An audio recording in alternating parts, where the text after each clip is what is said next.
The Zambia Statistics Agency will this year conduct the 2021 census across the country. The census aims to count people in households, rural and urban, hospitals, military, police and correctional facilities. This numbering will extend to hotels, farms, as well as high-density areas with different families sharing a house and those in transitory locations. Every person in the country matters and should be counted because the census will benefit all, from migrants, refugees and street children, homeless people, the young and the old people, as well as persons with disabilities. Everyone counts. This message is brought to you by the Zambia Statistics Agency.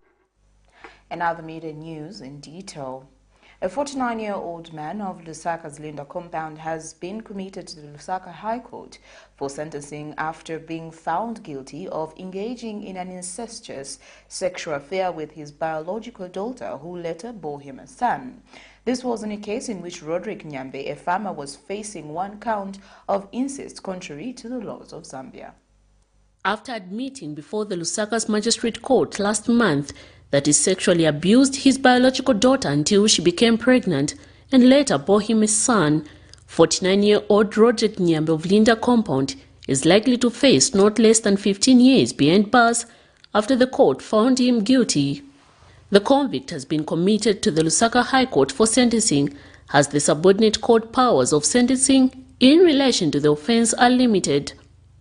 This is in a case in which Mr. Nyambe was facing one count of incest contrary to the laws of Zambia, and during his defense last month, the convict, who stood before Magistrate Judith Chaika, heaped all the blame for defiling his daughter on his witch doctor. He had testified that with the consent from his wife, he started defiling the victim when she was only 8 years old. Now the victim is 17 years old with his son, who is 3. The victim was coerced into incest by both parents as a means of making the family rich. During trial, the court also heard that the convict, Mr. Nyambe, did not plan to commit the offence alone, but an agreement was made with his wife after getting charms from a witch doctor in Chiwombo district. In his further defence, Mr. Nyambe, the convict, had told the court it was against traditional in nature for anyone to have sexual intercourse with their own daughter. However, what led him to such an act was because him and his wife desired for more wealth. In delivering judgments, the court has found a fact that the victim was born in 2005 and her father sexually abused her on several occasions, which resulted her to giving birth to his son in 2018. The court has also taken into consideration that there was an agreement between the convict and his wife, who is currently on the run, for the act to be committed so that the family becomes rich. The convict now awaits to appear before a High Court judge for a sentencing. The charge attracts a punishment of not less than 15 years. Miriam Kaimba, reporting for Camnet TV News. Attorney General Mulilo Kavesha has told the Constitutional Court that there was nothing unconstitutional or illegal about the Electoral Commission of Zambia giving advice to all aspiring candidates in the Kwacha and Kabushi constituencies on the Copper Belt on guidelines to follow when filing for nominations for the coming by-elections. Government has come to the defense of the Electoral Commission of Zambia by submitting before the Constitutional Court that, contrary to the claims by former Kwacha MP Joseph Malanje and former Kabushi MP Bowman Lusambo, there was nothing unconstitutional or illegal about the Electoral Commission of Zambia giving advice to all aspiring candidates on guidelines to follow when filing for the nominations for the by-elections scheduled for the 15th of September 2022. Attorney General Mulilo Kavesha says the move by ECZ to reject the nomination papers for Mr. Lusambo and Malanje was done in the exercise of its constitutional mandate and should not be blamed. According to an affidavit in opposition, the Attorney General argues that Mr. Malanje and Lusambo have adopted a wrong procedure to move the court. This is in a case where Mr. Lusambo and Malanje have rushed to the Constitutional Court, claiming that the decision by ECZ to bar them from filing their nomination papers on the 25th of August 2022 is illegal and unconstitutional. Recently, the Constitutional Court dismissed The urgent application by former Patriotic Front Kabushi Member of Parliament Boma Nusambo and his former Kwacha counterpart Joseph Malandi to stay the nominations ahead of the by-elections in the two constituencies. The court anchored its ruling on the premise that there is no prejudice that the two would suffer if the nominations are not stopped, thus setting a date for hearing of the substantive matter. Meanwhile, ECZ, through its acting Chief Electoral Officer Bob Musenga, has told the Constitutional Court that the Commission's media statement released on the 24th of August 2022 did not target the two individuals, but it was a guidance given to all aspiring candidates, adding that the Commission's statement was not illegal as alleged by the two, but it was an administrative function and that ECZ was bound by the constitutional provisions relating to nominations and decision of the court. Miriam Kaimba, reporting for Camnet TV News. The International Monetary Fund, IMF, says the $1.3 billion United States bailout package to the Zambian government will be repaid back in a period of 10 years with zero interest.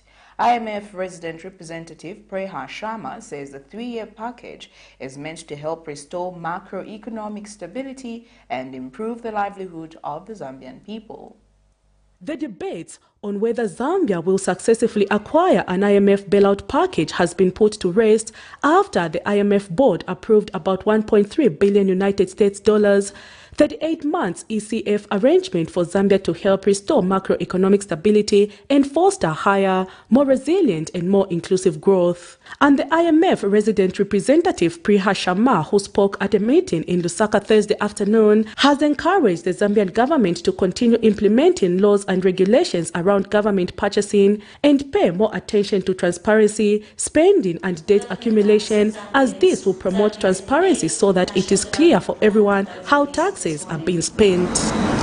And all of this should also help to address the economic challenges Zambia currently faces, with growth too low and poverty having increased in recent years. At the same time, past economic policies have led to a very rapid rise in debt, which was used to finance public investment, much of which was inefficient. And there was also excessive spending in other areas. Meanwhile, Secretary to the Treasury Felix Nkulukusa took time to highlight some of the conditionalities of the bailout package. And most of those are volunteers. Because of this program, there will be money released that will go towards the recruitment. This year, the minister talked about the numbers that we are recruiting. For some of you that have read the medium-term expenditure framework, the green paper that we have already published, we are showing that we are there going to recruit another 15,000 employees in 2023. So we see that we are addressing that. And the Bank of Zambia Governor Dr. Denny Kadialia says 50% of the resources will go towards the national budget, while the other 50% will go towards the national reserves. Now, under the program, what has been agreed is that 50% of the 1.3 billion that has been allocated will go towards budget support, and the other half will go towards reserves. Meanwhile, Finance Minister Dr. Situmbe Komsokotwane says government is working at modalities to reintroduce taxes on the fuel sector. But beyond that, we're trying to substitute. It is to be removed, but we have created conditions so that when we remove it, the pain of the consumers will not be too much. Prudence Chota, reporting for Camnet TV News. Meanwhile, the UPND Alliance Council of Presidents says securing an IMF program is a testimony to the government's commitment to steering the country to greater heights. Alliance spokesperson Daniel Shimunza says the 4 fundamental values and objectives that brought the alliance partners together are now working for the common good of all the Zambian people. I'm delighted with the performance of the new Dawn administration, insofar as the economic climate of the country is concerned. As you know, we are coming from a background where the economy was badly messed up by the PF regime. Now we have pursued this IMF bailout, And by yesterday, it was approved to a tune of $1.3 billion. That is a stimulus to basically stimulate the economy and be able to mitigate some factors that have affected the economy, as it were. We are also delighted as Council of Presidents that the macroeconomic and monetary policy is balancing because the kwacha is appreciating, and those are fundamental developments in the right direction to create an atmosphere where eventually the cost of doing business and the cost of living will eventually come down, so that the Zambian people can be the beneficiaries of what we fought for to deliver prosperity to the Zambian people. Well, that news item brings us to the end of Camnet TV Midday News, but before we go, here are the headlines once again. Attorney General claims ECZ was in order to warn PF MPs against recontesting by-elections. Government to recruit an additional 15,000 civil servants in 2023. I am Precious Mzeya Asakaleji. Thank you for watching. Good afternoon.